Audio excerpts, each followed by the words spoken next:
उम्मीद और दुआ करते हैं सोच प्रिवेल करे और तमाम सतह पे हम इस मुल्क को दोबारा मईशत में वापस लाएं और ये से वेंटिलेटर से हटाएं। IMF के पैसे जश्न मनाने की चीज़ नहीं होती है, शर्म खाने की चीज़ होती है। तो बहरहाल लेकिन अभी हम एक खबर और आज करना चाहते हैं। मुमकिन हम उसे बहुत ज़्यादा टाइम मियाँ साहब ना दे सकें,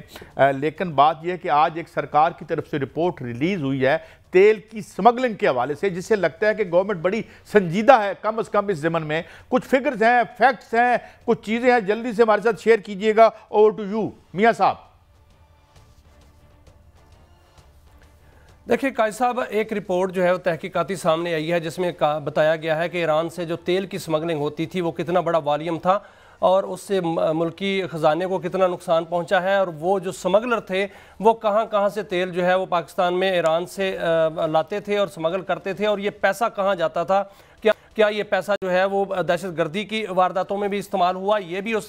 रिपोर्ट में लिखा गया। और उस रिपोर्ट में होशरुबा इंकशाफात ये किए गए हैं कि ईरान से सालाना 2 अरब 80 करोड़ लीटर पेट्रोल जो है वो स्मगल होता था, और ये भी उसमें कहा गया है कि जिससे कौमी ख़जाने को 227 अरब रुपए का नुकसान पहुंचा है। ये डॉक्यूमेंट मेरे पास है जिसमें ये लिखा हुआ है कि ईरानी तेल जो है बलूचिस्तान में मकरान, रक्षान और ग्वादर डिवीजन से जो है वो आता था। कुछ टोकन और पर्ची के ज़रिए 95% जो है वो स्मगलिंग होती थी, और कुछ समंदर के ज़रिए जो है वो कश्तियों के ज़रिए स्मगलिंग होती थी, और इसमें जो मुकामी इंतज़ामिया है उसके अहलकार भी शामिल थे। और इसमें यह भी कहा गया कि जो दहशतगर्द तंजीमें हैं उन्होंने भी इससे फ़ायदा उठाया है, और उन या तो वो उससे हिस्सा लेते थे या वो खुद स्मगलिंग में मुलव्वस थे, और तय खाने बना रखे थे जहाँ से पेट्रोल और डीजल जो है वहाँ से ज़ख़ीरा करके मुल्क के दूसरे हिस्सों में पहुंचाया जाता था। पंजाब और KPK में 45% जो है वो स्मगलिंग का माल पहुंचता था, और सिंध में जो है 25%, और बाकी जो है बलूचिस्तान में ही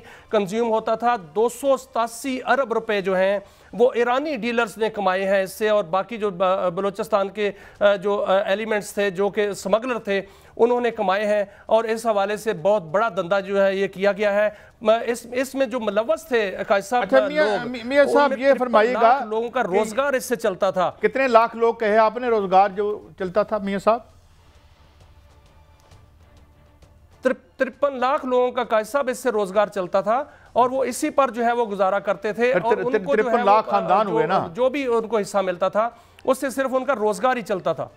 ये मतलब खानदान, ये खानदान हुए यहाँ पे। जी जी जी, बात मुकम्मल करें। ये एक बड़ा एलिमेंट है सर, ये एक बड़ा एलिमेंट था, और जो दहशतगर्द तंजीमें हैं वो इसमें मुलव्वस रही हैं, क्योंकि जो इसमें लिखा गया है कि BLA,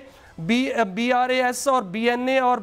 मजीद ब्रिगेड जैसी तंजीमें और तालिबान जैसे लोग जो TTP हैं वो भी इसमें शामिल रहे हैं, और वो स्मगलिंग में शामिल रहे हैं, और स्मगलिंग जो है वो उसी पैसे से जो है वो दहशतगर्दी मुल्क के अंदर जो है वो होती रही है। ये बहुत बड़ी रिपोर्ट जो है वो सामने आई, और ये इसमें कहा गया कि ये जो पीक है इसकी वो 2023 में हुई। 2023 में एक दिन में 1 करोड़ लीटर जो है पेट्रोल वो स्मगल किया गया, और उसके अलावा 2021 से ये स्मगलिंग जो है वो जारी थी, और अभी स्मगलिंग के जो है स्मगलर जो है उनकी कमर तोड़ दी गई है, और बहुत कम जो है वो इस मिकदार जो है वो स्मगल होती है, लेकिन इसको भी जो है मुकम्मल तौर पर ख़त्म किया जाएगा। मुश्तरका दुआ करते हैं ये हो मियां साहब गई थी, जिस पर मैं अब अच्छा थोड़ा सा ये बात भी हम कर लें क्योंकि वक्त कम है। अफ़गानिस्तान के हवाले से पिछले दिनों में हमने एक कार्रवाई की और बड़ा सख्त रिस्पांस दिया। क्या उसकी आगे क्या डेवलपमेंट्स हैं, क्या सोच है जो, और क्या आगे मज़ीद इस सिलसिले में लाए अमल हो सकता है मियां साहब?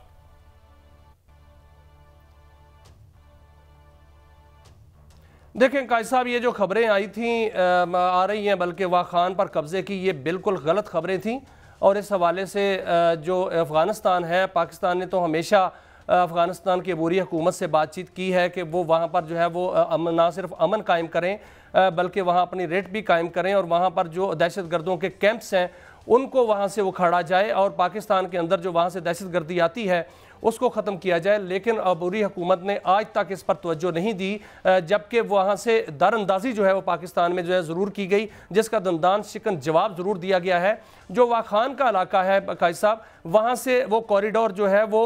चीन के साथ मिलता है, और जो अफ़गान तालिबान है, अफ़गान हुकूमत, वो कहती है कि हम चीन से उस पर तजारत करेंगे, लेकिन चीन की जानिब से बहुत से तहफ़्फ़ुज़ात हैं। वो कहते हैं कि वहाँ पर सिक्योरिटी कौन करेगा, क्योंकि जो अफ़गानिस्तान के अंदर से दहशत गर्दी दूसरे मुल्कों में जाती है, जिस तरह पाकिस्तान में आती है, तो इस तरह वो जो वाखान का इलाका है वो बिल्कुल गैर महफूज है। इसलिए वहाँ पर जो है वो ये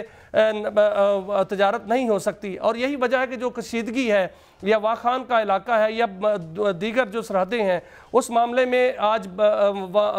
जो बड़ी सेंट्रल एशियाई रियासत में बड़ी मुलाकात भी हुई है, और ये मुलाकात में यही बातें जो हैं वो तय पाई हैं कि बाकायदा तौर पर जो बॉर्डर सिक्योरिटी है उसको बेहतर किया जाए और वहाँ से दहशत गर्दी को रोका जाए। पाकिस्तान कमिटेड है कि जो अफ़गानिस्तान, पुरअमन अफ़गानिस्तान है, वो पूरे खित्ते के लिए बेहतर है, और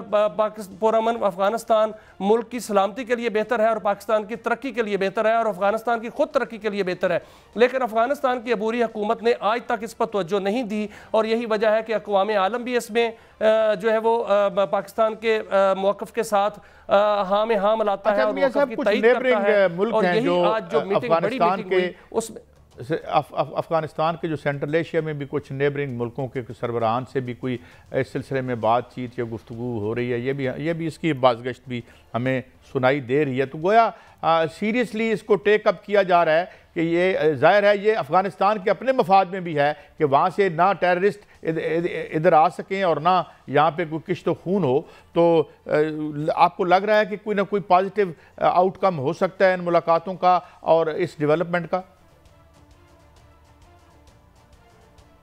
काजी साहब, ये जो दहशत गर्द हैं और ख्वारिज हैं, ये सब के लिए ख़तरा है, और इस हवाले से बहुत बड़ी पॉलिसी बन रही है। और सेंट्रल एशियाई रियासतों में भी एक मीटिंग जो है वो एक रियासत में हुई है, बहुत बड़ी मीटिंग हुई है, जिसमें एंटी तालिबान पॉलिसी जो है वो बन रही है। ये सिर्फ पाकिस्तान के लिए ख़तरा नहीं है, ये सेंट्रल एशियाई रियासतों के लिए भी ख़तरा है, चीन के लिए भी ख़तरा है, और जो जितने भी इस खित्ते के ममालिक हैं सब के लिए ख़तरा है, क्योंकि जो दहशत गर्दाना कार्रवाइयाँ हैं उसका असर पूरे खित्ते पर पड़ता है। पाकिस्तान में आप देखें CPEC का मनसूबा, बहुत बड़ा मनसूबा चल रहा है, और ग्वादर एयरपोर्ट जो है वो फंक्शनल होने जा रही है, ग्वादर सी पोर्ट जो है वो फंक्शनल होने जा रही है। अब जब ये तमाम एक्टिविटीज़ चलेंगी तो दहशत गर्दी और एक्टिविटीज़ तो साथ साथ नहीं चल सकती। इनको ख़त्म करने के लिए अब हम जो है वो आपने जो कॉन्फ्रेंस हुई थी यहाँ पर पाकिस्तान के अंदर, वहाँ पर भी ये बात की गई थी कि जो सेंट्रल एशियाई रियासतें हैं तजारत बहुत शुक्रिया मियां साहब, आज वक्त हो चला, बस इतनी बात करते हैं कि ये कम से कम ये जो लाइफ लाइन है, ये स्मगलिंग के सिलसिले में जो दहशत गर्दों तक भी जाती है, और रिपोर्ट में ये भी लिखा गया है कि और भी लोग इसमें मुलव्वस हैं। जिस तरह से आज FIA की एक रिपोर्ट छपी थी कल, जिसमें 30 लोगों को ये ट्रैफिकिंग में, ह्यूमन ट्रैफिक, इन पर हाथ डालें, इसी तरह अमन होगा और माशी दहशत गर्दी के खात्मे की कोशिश करें। इजाज़त दीजिए, अगले हफ्ते फिर मिलेंगे। अल्लाह हाफिज़।